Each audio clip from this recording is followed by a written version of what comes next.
Thank you very much. That brings us to question number 4. And I think many of us who have worked in the community often face the question with regard to services and how you provide those services. Do you do it decentralized or do you do it centralized? And the next question speaks to that issue. And we have 2 responders, LaShondra and Bob. And the question reads, how would it benefit the community to have a centralized access point to facilitate access and navigation to services to ensure that there is no wrong door? LaShondra. I believe that first, internal cross-training. So if I'm calling a particular agency and the individual or the worker who usually handles those calls, if they're not available, then someone else in the department or the agency can give information. So I think that's very important part of avoiding the wrong door. And also update and report any and all changes for your particular agency. HelpLink 211, since they're information provider, community information provider, that they receive all the updated information, any requirements concerning your program, qualifications, and your agency altogether. If they could get that information, then there will be less people going to the wrong organization or agency for services. Thanks, LaShondra. Bob? Behind me is Bob's grand theory of everything transportation related. And I know you can't read it all, but what it says at the top is a range of options, and at the bottom it says least additional public money to most additional public money. Excuse me, Bob. Yeah. Since you brought such a pretty slide and it's your theory, you get an extra minute. Well, I don't think I need it. We'll see. And here's the deal from my perspective. This was when I hired on at the Regional Planning Commission 10 years ago. The issue of senior transportation was the first folder on my desk. I'm staffed to what's called the Regional Coordination Council. CareSource, by the way, used to have a representative. We'd love to have a representative again. And I'll repeat the website address. It's Miami Valley Ride Finder. It'll show you what's available, but what's available isn't enough. Okay, and this decentralized or centralized is an issue that really comes up with seniors and senior transportation. Most of the senior transportation in the region is community-based. The Beaver Creek Senior Center, the Xenia Senior Center, the Latham Kettering Senior Center. And they know their clients and their clients know them and they want to ride with them and so on. So it's a more, especially with older people, it's more complicated than just we ought to have one number to call. Sometimes the local service is better, you know, and sometimes it's not. And this goes, the very left-hand side of that complicated chart is about individual responsibility, which means that all of us need to think about where we live and whether we're going to be able to age in place, period. I can't, unless I want to be dependent on the senior center van. I'm going to have to leave a home I love and move someplace where there's better transportation. I think every family needs to think about that for themselves and their elders, all right? We need to think about whether the seniors that are driving should be driving and if they need a refresher course, and there are refresher courses out there. That's where you would start at that end. Frequently, we start way down at the other end, which says publicly paid driver, specialized vehicle, transit agencies and human service agencies, misuse of emergency vehicles. You've already heard that 911 thing. Do you know how many volunteer rides we could provide for one 911 call? Maybe I will use that extra minute. It's mind-boggling. But instead of starting at the cheap end and making sure we've exhausted those opportunities, and we've thought about our own responsibility in it, and we've offered a neighbor a ride to the grocery. We volunteer for for our local senior centers volunteer driving program. Frequently, we say, well, maybe you're eligible for Project Mobility. And Project Mobility is one of the highest cost transportation services because of the specialized nature of the vehicle, because of the specialized nature of the drivers, because of the overhead, and we're starting at that end. We only got so many dollars. We need to start thinking down toward the left-hand side a little bit more. That's it. Thank you, Bob. Yep. Appreciate your visual. That brings us to question number 5. And we do have 4 responders for this question. The question is, how do we improve and replicate systems that link consumers to needed services? So we have Mohammed, Mark, Jenny, and Sandy. Mohammed, you get to go first. All right. Bob, you can have, actually, I'm going to assign both of Okay, those that's guys great. to start attending. Love to your have events. them. Thank you. I think really one thing we can do is more of this, right? More communication, more meetings between our agencies that provide all these services to ensure that we're providing these services in a comprehensive way. I am new to all this, and as I go to meetings and I sit down with a lot of organizations, I'm like, you're providing what service? Oh, we're providing that too. How come we're not working together on this? So that seems to be a common theme for us, is how do we get to ensure that our community partners and all of us here work together to ensure that everyone out there gets access to these services, and not to replicate everybody else's work. If somebody else is doing it, let's not use more resources to kind of use more resources to kind of copy what somebody else is doing. We can build on that sort of thing, but to use those limited community resources to redo everything else that somebody else is doing is, I think, a waste for our community. And I think another thing we need to do is ensure that our consumers know what we're doing, and that the services we're providing gets to them. I know some of us are talking about the consumers and all these eligibility systems that they have to go through. We have to make sure that we give them some kind of navigational assistance to ensure that they can go through these systems. And everybody here is right, it is difficult, and not everybody is eligible for these services. But I guarantee there's somebody in the community offering a service that most of our consumers can use.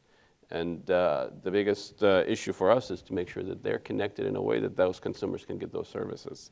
And I think to replicate those systems and links would be sort of like what Mark has been talking about. That one-click, one-call system would be a great system for us to have here in this community. And to ensure that system is not just being used on the internet, but to ensure that it's mobile-friendly, that people can access it by using their regular dial-in phone and cell phones, and to access it online, but not just on the internet, but also on their phone. So those are the kind of things we need to do. Thanks, Mohammed. Mark? Great. I hate to sound repetitive, but I think we have some similar themes up here, absolutely. Great minds think alike. I like to think so. Obviously, part of the process is identifying what those best practices are, and people that know me know I love to benchmark, and that's in our organization. We belong to a benchmarking group of 17 U.S. cities that openly share all our data. I know the county's doing that as well at the commission level, and we have found that extremely valuable. And in cases where, like for our door-to-door service, we're studying what's going on in Stockton, California, because they're demonstrating using a different method to approach service delivery, where they've managed to serve more people and actually reduce their cost to some degree. So that's something we want to focus on. I mentioned earlier the Seattle experiment on fares. That's something we're looking at closely. How could we manage something like that in our own community? So there, it's, as Mohammed said, you study and you copy these best practices. I've worked in 7 different cities in this country, and I can tell you the challenges tend to be similar. The faces and the names change, and maybe the geography to some degree, but other than that, the challenges are the same. So to me, it's absolutely critical to identify what we think are best practices that would work in our community, and then be shameless and replicate them. We don't need credit. At the end of the day, what we're looking for is how to best serve the community, and if we can do that in that way, I think that's the answer. Thank you, Mark. Jenny? Well, I know the state of Ohio believes that we can do a better job of linking consumers to needed services because they have spent the last 5 years, I think, working on a new system.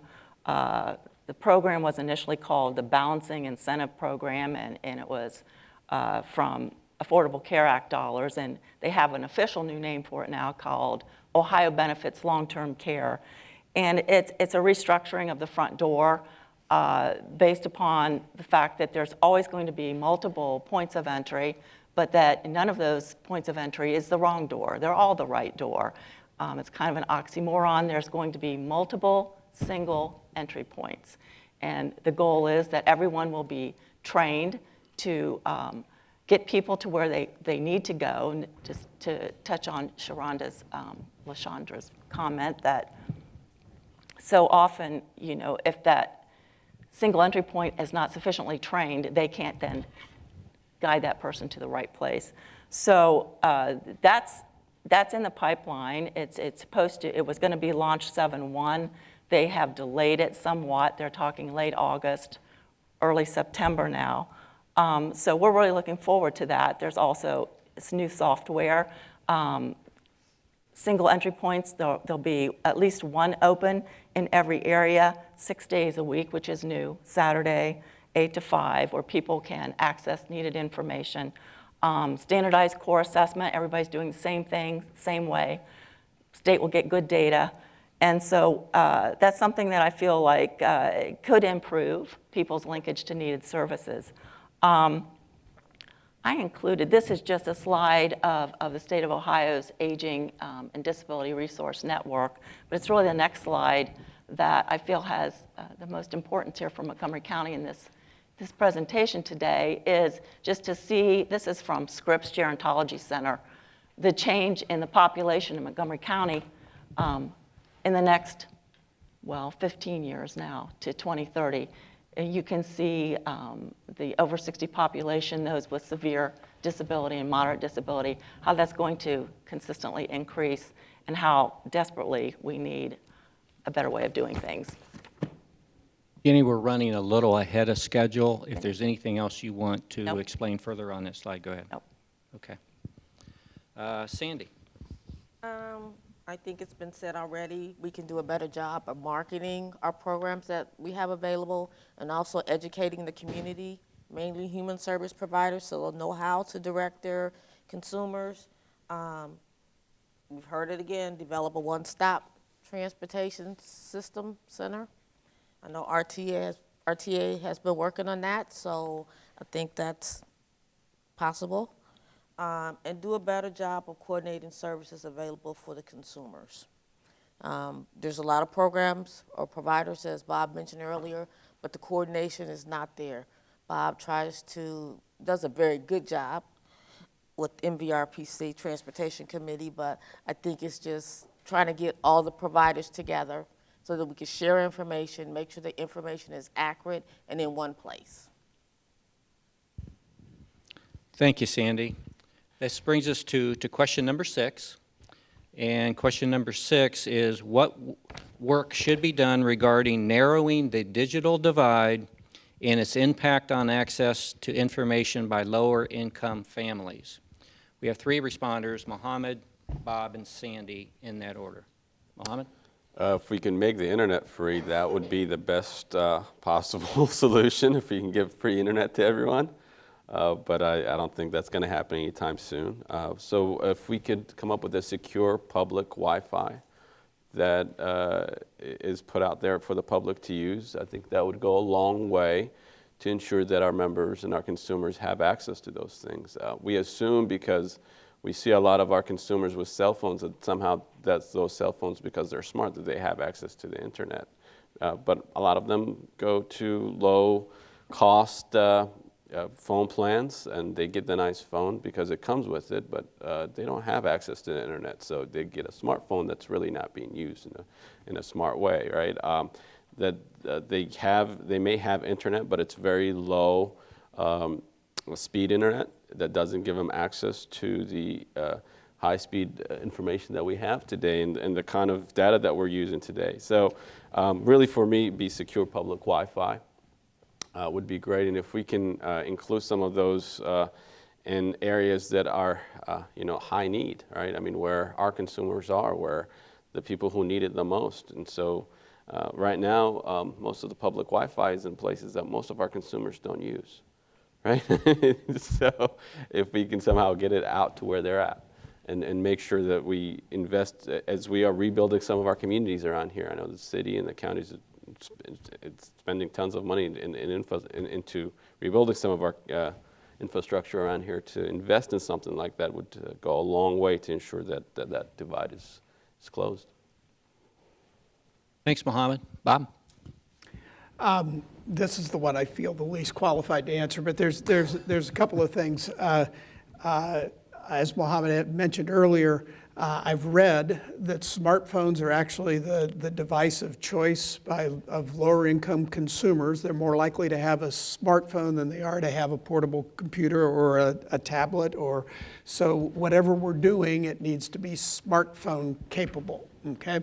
The other end of that, though, is if you're talking about elders, our current 75 to 100 aged consumers, by and large, are not comfortable with any of the technology. Heck, I'm 64 and I'm not comfortable with a lot of it. And so we are going to need a human interface at the end of a phone line for quite a while longer. Now, that person can have access to the best technology, but we can't think that because we put it on a website, it's accessible, especially, driving dependency, by and large, starts mid-70s and up, mid-70s, the number of people over 60 is not the issue we should be thinking about as much as the number of people over 75. That's when it really starts. But if you hit 75, you're likely to live to be 85 or 90, all right? And so that's where we get into this issue of driver dependency. Those folks for another generation, when the baby boomers get there, they're going to be better, but it's the next generation behind the baby boomers that are really going to be comfortable with the technology. Until then, we're going to need somebody at a phone. They can have access to all this stuff. Now, having said that, there are Uber has really changed transportation. You can like it or hate it, but it's really changed transportation for people in big cities. There are things like Uber for volunteer transportation. We need an agency to step up and say we're interested in really exploring this. But there are technologies that could make it a lot more efficient. Just don't think for our elders, our current elders, that them directly accessing the technology is going to be the answer, in my opinion. Thanks, Bob. Sandy? From where I sit, we know that we have our database online, so we know a lot of other services and providers have their information online on the internet. Again, a lot of low-income families don't have access to internet or high-speed internet, and I think it had been said earlier by Mohammed, if we could have internet systems set up throughout the county or the community, that they could go there and utilize that to find services, or at least determine the eligibility of services that they're looking for.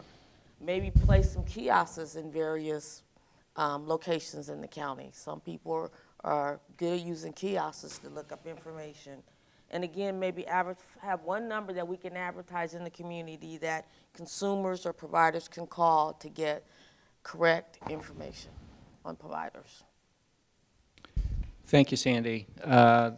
The next question is somewhat similar, but I think it will be good to hear from Jenny on the next question. And what barriers do the elderly face when attempting to use public transportation, and what do we do about them? So this is Jenny, Bob, and Mark. Well, I think the first thing that needs to be noted is mobility issues. A lot of elderly people start experiencing problems getting around. They're unable to walk only short distances. So obviously, if they're trying to access public transportation, they're going to have to get to a bus stop. That makes it virtually impossible if you can't walk very far. You also can't stand and wait for a very long period of time. And do you live in an area where there are bus stops that are close? So, and once the bus comes, can you even get on it? I mean, you know, that's another struggle that you have. So, you know, if you can't drive a car, you probably cannot use public transportation. And it's not just mobility issues. Any deficits in sensory functions like sight or hearing creates a real sense of vulnerability and fear when you try to access public transportation. I know I can speak personally from my mother and my uncle, both who never even drove a car. They used public transportation their entire lives and walked a lot, so they were in good shape as far as mobility issues, but both of them began losing their sight, and they really became very fearful of trying to walk to a bus stop and get on the bus and what happens when you can't see. And the third thing I'm going to talk about is money. I mean, a lot of seniors they have low income, and so what might seem like an inexpensive bus fare for us could really be a hardship for them. Thank you, Jenny. Bob, I know you touched on this on the previous question, but hopefully you've got more to add. Where did your relatives live? Columbus. Columbus. One of the interesting things is, in addition to the physical limitations, there is the psychological thing where if you've never rode the bus, you know, if you've driven a car all your life, and then you're looking at transportation alternatives, even if you could get to the bus stop, it's hard to convince a 72-year-old to start riding transit. Now, it's not transit, it's the fact that we're auto-dependent in this region. You go to any transit-dependent city, you go to Washington, D.C., you go to New York City, you look in the subways, you're going to see lots of elderly people riding the subways. It's just that they started younger in their lives, and it just was part of how they got around. In Dayton, lifelong bus riders, I'm sure, are more likely to ride the bus into their later years than people that drove a car till they were 69, and then they lost part of their vision or something and can't drive anymore. Those people are very unlikely, in my experience, to start riding public transportation. So part of it is introducing people earlier and encourage transit ridership by all segments of society. Just test it out. Take the bus, you know, find out what it's like, so you know where you can get from your house and things of that nature. There was a thought that just slipped away from me, and it's probably gone. Oh, no, all of, I believe this is true, all of RTA's buses do kneel, correct? They lower to the sidewalk. A lot of people don't know that. So if you can get to the bus stop, you can probably get on the bus. They are all handicapped accessible. They all have either lifts or, for some of the smaller vehicles, I think ramps. And so the vehicles are accessible. I think there's a lot of psychological barrier with elders becoming first-time users of public transit. Thank you, Bob. Mark, I think you probably deserve a chance to weigh in on this one. Well, I appreciate that. Bob had some of my key points, though. I think the fears are huge, and I think you know, if you think of the generations, my mother had to ride a bus to the hospital to give birth to my older brother. And she was a nurse, and my dad was a bus driver, and you know, they didn't own a car, and that's how you did things back in the day. early in my career, what I found were the people that were senior citizens then all had ridden a bus at some point in their life, unless they grew up on a farm. They had some experience, so it was more of an experience of re-education and the differences in riding a bus. But Bob hit the nail on the head. Today, we have the whole generation, my generation, the only bus they may have ever been on is a school bus. And it's a totally different environment. So those fears, and whether they're false perceptions or not, they're there. The fear of, waiting at the bus stop. I challenge anybody, because I do it all the time. When I see people standing in bus stops, they look afraid. Is that thing ever really coming? That's a big fear. Some of it's pride. Some of just the pride of not being able to operate their car and be independent anymore is an issue. Concerns about safety. It's the number one concern of any person who rides a bus is safety, at the bus stop itself. Again, whether it's just real or a perception is another issue. And then what I find really interesting, and it's very prevalent in our community, the people that use our door-to-door service because they can't use the regular fixed route service, they absolutely, if they're older adults, do not want to share that ride with anyone else. They do not wish to be on a vehicle with 2 people or maybe even 4, God forbid. They're used to a different type of service, so they really don't like that, and that aggravates them quite a bit. So what do we do about it? I think we're doing a few things already. We're engaging older adults. I have a close personal friend that many people in the room probably know, Mama Nozipo Glenn, she probably rides more buses than anyone on the planet Earth. And she goes everywhere. But we've engaged Mama and some of her friends to go into situations that when we know there are people who literally need travel training as an older adult to use the system, and we've done that. We're also starting at an early age. We do a couple programs. One's called Fueling Education with the Victoria Theater Association, and it's all about getting elementary school kids to and from the arts events. Because there was no ability for Dayton Public to fund that. Well, we do it for a selfish reason. We want these kids at an early age to get used to what it's like to use RTA, so we build that into the system.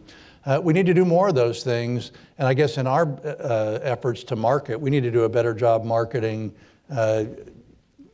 directly at the issues of the fears, so we can get more people to try the services, or maybe ride it at the air show so you get some experience, things like that, if you're not a normal user. But more and more of the education, I think, is important.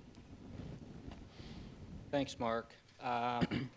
Before we move on to question 8, I would just like to remind the panelists about question 9, because you might just want to be thinking a little bit.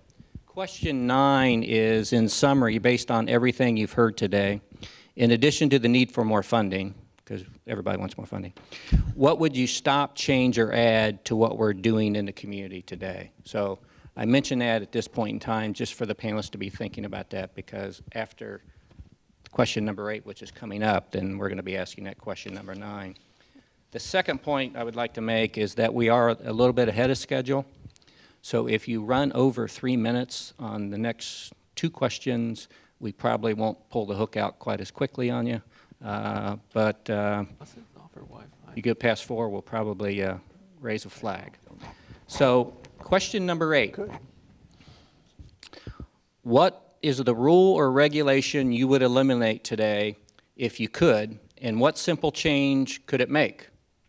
How would it impact any of the 3 focus areas? Again, education, life skills, health and safety, income and stability. So if you could eliminate a rule or regulation, what would you eliminate and what change would it make? And all panelists get to respond to this question and the last question. And we're going to start, Sandy, with you, and we're going to work our way this way. So Sandy, you get the lead. Okay, if I could, I would work to eliminate the fragmented transportation system. I think everything that's been said today, we know that there's different providers in the county, but it's fragmented. No one seems to know what the other provider is doing. It would allow better access in all focus areas. Today we've been mostly talking about transportation for medical appointments, transportation for employment, but there's other areas where transportation is really needed, so I would, look at those gaps to see what transportation is missing. We would allow better access to all focus area. I would do a better job, again, of marketing the transportation providers that we have in the county. And I would work to improve the coordination of transportation providers. Again, seems like some providers are don't know about the service that other providers are providing in the county. Thank you, Sandy. Jenny? Well, I just have one, and that would be that chronic care supports are not covered by health insurance. I think all of us are aware now with health insurance, your medical needs are taken care of, but your chronic care needs are not. And there's a lot of home and community-based services that could be provided to people through their health insurance that would prevent an early institutionalization into a nursing home. Things like meals, people helping with personal care, and even transportation. So I think if our health insurance was more comprehensive, that we wouldn't be having a lot of the problems that we're having today. Thank you, Jenny. Mr. Steinbach? I don't know if I can point to it specifically, but there's been a challenge with the non-emergency medical, Montgomery County's non-emergency medical transportation, finding accessible vehicle contractors. And we have both RTA, which has accessible vehicles, but would need to be compensated at fully allocated costs to be able to provide that service. And we also have not-for-profit agencies who are struggling financially, who I think cannot bid because they don't have a City of Dayton taxi license. I think that's built into the contract that they have to have a City of Dayton taxi license, and the nonprofits don't have that. I think we could probably work that out internally somehow, but because we do have a number of vehicles at nonprofit agencies, and again, they would have to be reimbursed at a fully allocated cost. They got to pay their bills too, but those vehicles exist, and for some reason we couldn't. They're not getting into that contracting system, and I don't fully understand it. Thanks, Bob. Yep. LaShondra? The rule or regulation that I believe I would change would be if you're applying for benefits, you can either apply online or you can actually go to Job and Family Services to apply. You're then informed that you'll have a phone interview. The thing about that is if you are using a minute phone, you're using minutes conducting the phone interview. It can actually, if you're low on minutes, it can cut off during your phone interview. So you're not, your information is not completed. Also, if you miss the phone call, you have to start the process all over again. So therefore, you're waiting, there's more time. And also, if I am applying for services for my heating bill or my electric bill, I can only access my pay stubs online. The system may be down that day, but I still go to my appointment so I won't miss it. If I don't have that paperwork, I have to reschedule another appointment just to give one check stub, which, you know, is more time, more bus fare, just to return forms when you can't fax the paper or just send it over. You have to reschedule an appointment.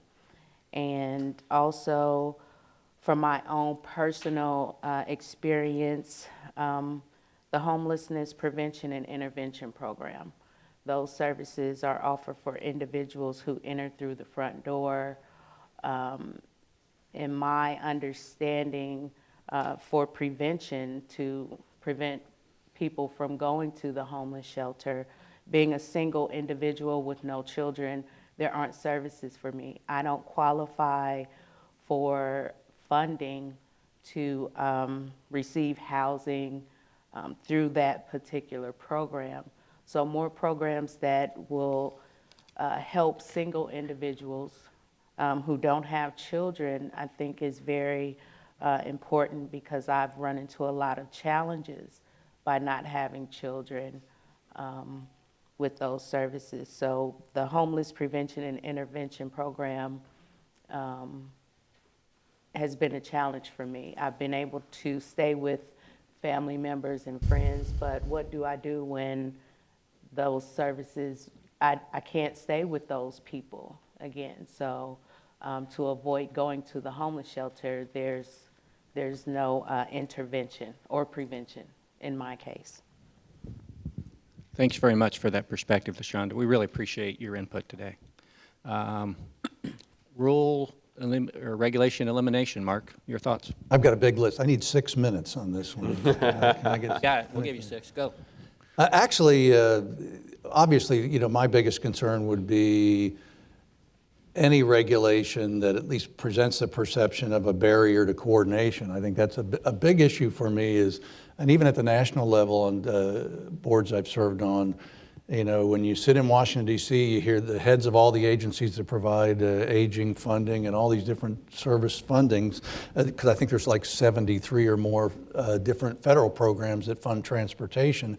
And they all say, we're removing all the barriers, there's not going to be any of this. But practically speaking, what I find is most people spend more of their time, because of our culture, talking about why we can't do things. We can't do it because Title III can't be used for this, because they have to be over 60 and it has to be this. And so we can't just send Title III dollars to an organization like mine. And even in my own organization, I think the biggest thing I would argue in the public sector is we've got to change the culture, because we've been so ingrained in compliance with these regulations that we're focused on that primarily. And my first year at RTA was nothing but listening to why we can't do anything. And I said, well, then we might as well just park the damn buses and give the money back to the taxpayers, because the bottom line is we should be thinking first of, and I actually used to have a sign on my desk, why not? Because people call all the time, and I mentioned fueling education earlier, and they, some folks came to us actually looking for cash, and we obviously weren't going to give anyone cash. And I said, well, what is your real problem? And well, we can't get these kids to these events, and they have no exposure to the arts. So I looked at Frank Eckler and I said, well, we're going to find a way to do this, because we move people. That's what we do, and we should find a way. And a friend of mine who manages the system in Columbus refers to me as the rule bender in chief. And my approach is that our culture should be, if it's good for our community, if it's good for the citizens, we should try to find a way to do it. If that means we bend a rule till somebody comes up and slaps Mark on the hand, well, fine, then we'll find another way to get it done. But if I would change anything, it would be that culture that all of us should be focused on what is the need and who is best suited to fill the need. And if we all approach things from that method, I think the world would be a better place. And my organization is as bad as the rest in that particular way sometimes. I think Project Mobility is a great example. If you are eligible to use Project Mobility, you can ride the big buses for free. Why? Because we're trying to keep our costs down on Project Mobility, because they're so darn expensive. We charge you more if you use that service because it's more expensive. Well, the bottom line should be, if people in this community need that service, we should be providing the service, period. That's where we should start, and we should work our way backwards from there. And I will get off my soapbox and turn it over to my friend Mohammed. I'm going to start. Before we go to Mohammed, if we've learned nothing else today, we've learned that Mark is a self-prescribed rebel. Yep. And bending rules is part of the operations. It's maybe my favorite part. Honestly, it is. I mean, when you do something a little bit different, we do the edge tours for the county. And my people said, well, we can't do that. You can't provide a bus for that. I said, why the hell not? Or if we have a group, like the coalition called us once, they had a group coming into town to look at, sites to maybe locate a business. I said, why would we not want to roll out our cleanest, shiniest, newest bus to not only help the coalition, but maybe bring some jobs here and maybe tell that employer we also have great public transportation here in Montgomery County. So that's actually my favorite part of my job. It really is. Not personnel issues? No, Mohammed. You're gonna get him in trouble. So I kind of went big with this one. I'd like to see a revamp of the eligibility system. I got class for that. So right now, and I think you've heard this on the panel. Right now, our consumers are facing a very confusing, very complicated system of eligibility. Some of it is based on federal poverty levels that no one understands, that were put together back in the 1940s based on a survey done for farming or something. Some of it is based on gross income, household size, whether you have children or not, whether you can get housing. Right now, if I wanted housing, I have to be at a certain level, and if I wanted to receive food stamps, I have to be another level, and if I want to get Medicaid, I'm at another level, and if I want some cash assistance, I better be way below any federal poverty level to get that. And then the other thing that ends up happening is what we are calling, and I think a lot of people are hearing about, the cliff effect. And it's a very confusing system. What this system is designed to do is to incentivize you not to move up. It's incentivizing you to stay at your current situation, because as soon as you start making a little bit of money, before you've had any chance to take a deep breath, we start pulling the rug from under you. We start, and it gets more confusing, because we'll pull the rug from food stamps at a certain point, but housing is at another point, and we'll pull cash away right away, but we'll let you keep some of these other services, and we're not giving the consumers and the time to build up that reserve. So what ends up happening is they'll see the cliff coming, and they'll say, I'm not taking that dollar raise. That means I'm going to lose my food stamps. I'm not taking that dollar raise. I may use my Medicare or Medicaid for my children. Why would I do that? And if you do the math, it actually is better for them to stay where they are. Because if they take that dollar raise and they lose their Medicaid for their children, and you can do the math, what that costs to pay for health care for your children. So if we can eliminate the system that incentivizes you staying in place and actually gradually pull away these benefits and not drop them all off at once to where people are falling off. The other thing that I would like to see revamped is this constant need from the state for them to constantly reapply over and over again, and to actually have maybe a longer period of time for them to report changes in their lives.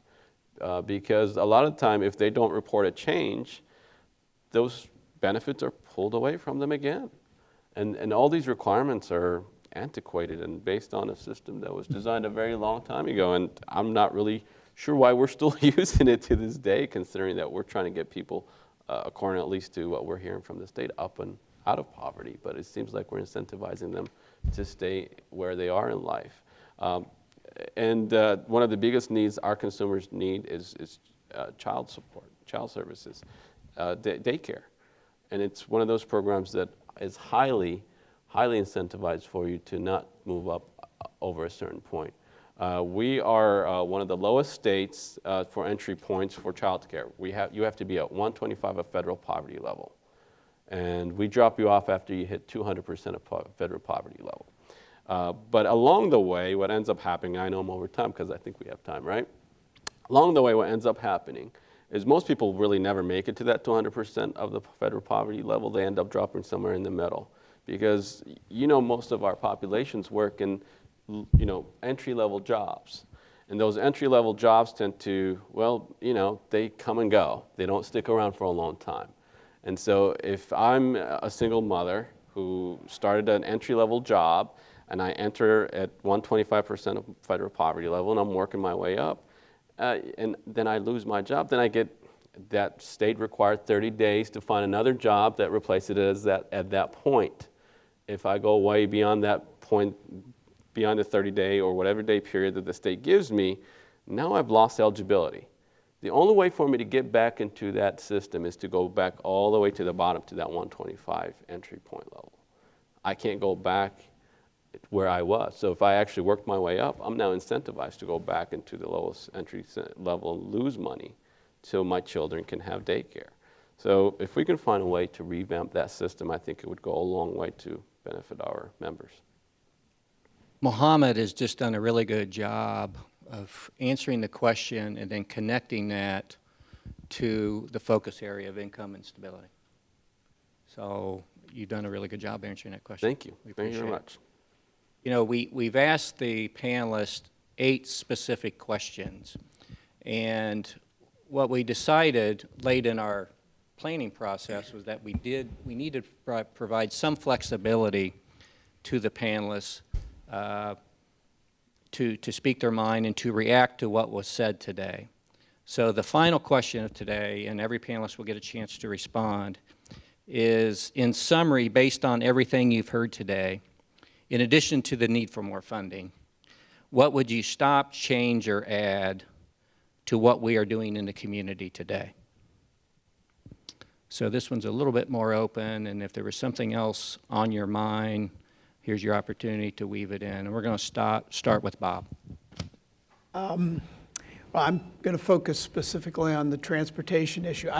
I'd like to see a single-purpose nonprofit that focuses on transportation needs of non-drivers, regardless of why they're non-drivers, just they're non-drivers, and it is willing and capable to experiment with interesting models that already exist in other parts of the country. There are programs, right now there are good people trying to get folks places, but if it's a senior center, it's basically 9 in the morning to 4 in the afternoon, Monday through Friday. You're out of luck if you want to visit your spouse in a nursing home on the weekend. Out of luck. That doesn't have to be that way. There are 24/7, 365 programs in other parts of the country. One have had these discussions before with major nonprofit players. They're nervous around insurance issues. And I always say, this is working in other parts of the country, okay? They've figured it out. So some wise person, I forget exactly who, said, you know, you really need somebody that doesn't have deep pockets, that is a standalone agency that isn't attractive, wouldn't be attractive to lawsuits because they don't have deep pockets, that would try some of these things. And so 80% of the rides that are given, the people could ride in a regular sedan, and we're sending specialized vehicles out to get them. Volunteers in other parts of the country, reimbursed for mileage only, are providing rides in their own cars.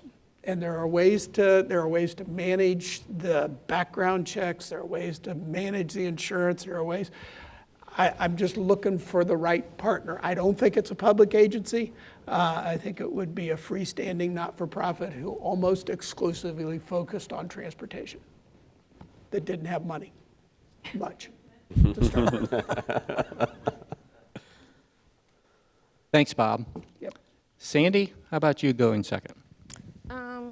I have to kind of agree with Bob. I think a couple years ago, we worked on a project together to recruit some volunteer drivers, because we know that transportation is 24/7. You know, right now it's Monday through Friday, or Project Mobility, Monday through, it's 7 days a week, but it ends. We have people calling 24/7 every day, needing transportation. They're calling at 8 o'clock at night trying to get transportation for the next day. So if we could come up with a solution for that immediate need, again, whether it's medical, whether it's to get to work, I think that's something we need to look at. I'd like to see an expansion of our current transportation programs for providers. I know we have several, but I'd like to see if we could expand that, again, to non-medical and, transportation. Again, there's single moms trying to get their kids to the daycare center. They go out, the car doesn't start, or they don't have enough gas, so I'd like to see that. And maybe if we could look at some of the eligibility requirements, because right now, as LaShonda mentioned, some of them are fairly strict. which prevents people from getting the services, whether it's transportation, public assistance, you name it. It's really strict. And if we could look at some of those, I think that would be a plus for the county. Thanks, Sandy. Your final thoughts, LaShondra? Just with access of services, if we could have a community resource fair where individuals can come and find out what services are available, all kind of like a one-stop thing, and having kiosks that was mentioned earlier for individuals to access throughout the city. Thank you very much. Jenny, why don't you go next for us? Well, I think the community has a lot of resources available. I think the biggest problem we have is linking people to the resources that are out there. I do believe there's a lot of phone numbers that are publicized that people can call, but when they reach those numbers, they need to know how to point that person in the right direction. And I mentioned it earlier, but I think support navigation is key. As much as I would like to see eligibility requirements changed in a lot of different programs that we administer, I don't believe that's going to happen in my lifetime. You can ask for it, but if you have people that are knowledgeable and trained that can actually get people to those resources, I think that is the biggest area that we need to work on in Montgomery County. And I think there are some plans to make that happen. I mentioned earlier the state's funding some support navigation, but I don't think that's going to be sufficient. I think that's the key. Thanks, Jenny. Mark? Well, Bob's heard me say this many times, but I've been talking about coordination since I was a brunette. And I've never felt we've come anywhere close to accomplishing it. And as regulations go, there was a period of decades where we all had to sign off letters for each other as a condition of our funding that we coordinated, which meant we traded letters and we signed them off. And I really think we have to do something in this community going forward to make sure that we get there, because it's a similar theme, I think, when it comes to transportation. And it doesn't have to be my organization. It could be, the hybrid Bob talked about. Bob and I have been working on a project with the $5310, and part of it was a huge sales job to my board to say, maybe to kind of, dangle the carrot to get people to coordinate. Most of these agencies that have volunteer drivers have vehicle issues, so maybe RTA purchases the vehicles and leases them to the organization, and we outfit them with the technology, things like that. We're looking for ways to dangle the carrot, but at some point I think, perhaps the leadership in the community is going to have to step up and say, if we control funds that go to agencies that provide transportation, they'll be required to coordinate or they won't get funded. And I think in the long run, if we don't do that, we're going to continue to do what we do. I mean, I've been doing this, I'm in my 39th year. And I don't feel I'm any closer today than I was 30 years ago to seeing true coordination. Sure, there are some barriers, but we ought to be able to get through those to make sure that we're providing the most service. When I see 4 vehicles pull up at a dialysis center, and that's one of the primary uses of these door-to-door services these days, 4 vehicles, 1 person on each vehicle, I know we're not doing a good job using the publicly funded assets that we all have. So that would be the one thing, if I can't have more money at the moment, that I would change. Thanks, Mark. Mohammed, we started with you and going to ask you to take us home. For me, it'd be a member-based case management system, a system that focuses on people as individuals and as families and as not as numbers on a sheet and federal poverty levels and eligibility systems. This is why we're striving to provide navigators and case management systems for our healthcare side. On our life services side, we want to provide our coaches and essentially people who will connect the dots for our members on all these programs. But really just to keep in mind that the folks who we work with, whether it's our consumers, our members, they're people. And they have needs and they have lives just like we do. We recently had a great event that really reminded me of how fragile this whole system can be. You know, we have these perceived notions of what people who are on these benefits are like, and it's the furthest from the truth. You know, we had an open house for our life services pilot, and we had people come in there who had law degrees that were on Medicaid. We had people that came in there with you know, master's degrees, bachelor's degrees, and it reminded me that as much as we'd like to think that our members are like us, that we're really more like our members than we would like to think, and that we're all one life event away from being on these programs ourselves. And so to kind of keep that in mind as we create these systems for them, that we need to take a more personalized approach, and that what works for John doesn't work for Jane. So that's sort of that's sort of my goal as we strive to move forward with our project, CareSource. So. Thanks, Mohammed. This morning, before most of you arrived, I met with the panelists, and I explained to them that they were the first of 5 panelists as part of the process. So the pressure was on them to kick off the process in a really good way, and I think they've met that challenge. How about a round of applause for the panelists?